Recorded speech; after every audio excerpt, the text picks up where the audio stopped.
प्रक्रिया। तो बुद्धि को एक जन्मजात प्रक्रिया माना गया है, अर्जित रूप में अपन उसकी बात नहीं करते। बुद्धि के बारे में कहा गया है बुद्धि वंशक्रम और वातावरण के द्वारा प्रभावित होती है। वंशक्रम भी प्रभाव डालता है और वातावरण भी, जैसे माता पिता संतान वैसी जन्म लेती है और फिर वातावरण उसको प्रभावित कर सकता है, लेकिन अर्जित रूप में बुद्धि को नहीं माना जाता। बुद्धि हर बालक अपने साथ लेकर के पैदा होता है।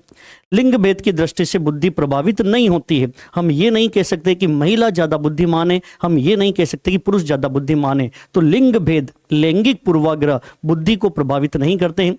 बुद्धि की लंबवत वृद्धि जो होती है वो किशोर अवस्था तक मानी गई। किशोर अवस्था कहने का सिंपल सा अर्थ है कि लंबाई में वृद्धि, लंबाई में वृद्धि का मैंने आपसे जिक्र किया।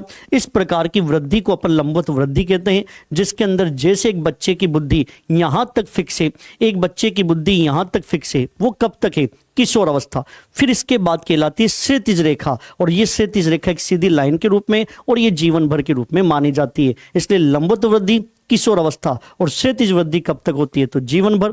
बुद्धि को एक तत्व की अवधारणा के रूप में नहीं माना गया। बुद्धि को किस रूप में माना गया? बहुतत्व। मतलब अलग अलग कार्य करने के लिए आपको अलग अलग प्रकार की बुद्धि की जरूरत पड़ती है, इसलिए बुद्धि की अवधारणा बहुतत्व के रूप में।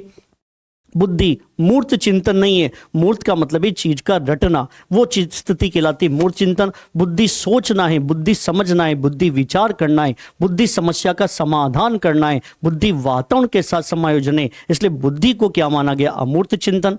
बुद्धि को कहा गया समस्या समाधान की योग्यता।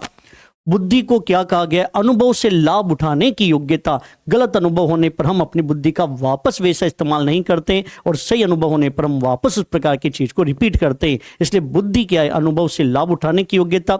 बुद्धि वो है जो आपको सही गलत बताती है। बुद्धि वो है जो उचित अनुचित बताती है। बुद्धि वो है जो अच्छा बुरा में अंतर करने की योग्यता बताती है। बुद्धि के आधार पर ही आप वातावरण के साथ क्या कर पाते हो? समायोजन। भारत के अंदर बुद्धि को एक नाम दिया गया और वो नाम दिया है समाकलित बुद्धि। तो ये वर्ड आपको जरूर ध्यान रखना है कि भारतीय परंपरा में बुद्धि को किस नाम से संबोधित किया जाता है? समाकलित बुद्धि। जिसमें कौन सी योग्यताएं बताई गई है? तो 4 योग्यताओं का जिक्र है। संज्ञानात्मक योग्यता, सामाजिक योग्यता, समलैंगिक योग्यता और एक उद्यमी एंटरप्राइजिंग के नाम से अपन जानते हैं। इन चारों योग्यताओं को बुद्धि के नाम से संबोधित किया गया। बुद्धि में मैंने आपसे बात करी बुद्धि की विभिन्न प्रकार की परिभाषाएं। जब बुद्धि की अलग अलग प्रकार की परिभाषाएं आती है, उसमें पहली बुद्धि की जो औपचारिक परिभाषा है जो बोरिंग के द्वारा दी गई है, और यहीं से बुद्धि की औपचारिक परिभाषा की शुरुआत हुई। क्योंकि बुद्धि की अवधारणा अलग अलग मनोवैज्ञानिकों ने अलग अलग मानी थी, लेकिन इसकी अवधारणा जो बुद्धि की पहली औपचारिक परिभाषा के रूप में आई वो बोरिंग की थी, जो 1923 में उन्होंने इस प्रकार की परिभाषा को प्रस्तुत किया। क्या थी? बुद्धि वह है जो बुद्धि परीक्षण मापता है। तो बुद्धि के विभिन्न प्रकार के टेस्ट का हम प्रयोग करेंगे, उसके द्वारा जो बुद्धि निकल करके आएगी वही सही बुद्धि कहलाती है। टर्मन ने बुद्धि को मूर्त न मान के क्या माना? अमूर्त चिंतन। स्पीयरमैन ने बुद्धि को क्या माना? सामान्य योग्यता, विशिष्ट योग्यता के रूप में बताया, लेकिन बुद्धि को क्या नाम दिया? सामान्य योग्यता। बकिंगम कहता है सीखने की योग्यता एक बुद्धि है। जेनसन कहता है कि बुद्धि एक बिजली के समान है जिसे देखा नहीं जा सकता लेकिन महसूस किया जा सकता है। उडवर्थ कहता है किसी भी कार्य को करने की विधि बुद्धि है। तो बीने कहते हैं कि बुद्धि में 4 तत्व होते हैं। ज्ञान बुद्धि है, आविष्कार बुद्धि है, निर्देश बुद्धि, आलोचना बुद्धि है। वेस्लर कहते हैं कि बुद्धि एक समुच्चय है। समुच्चय का मतलब है एक प्रकार का संगठनात्मक चीज है।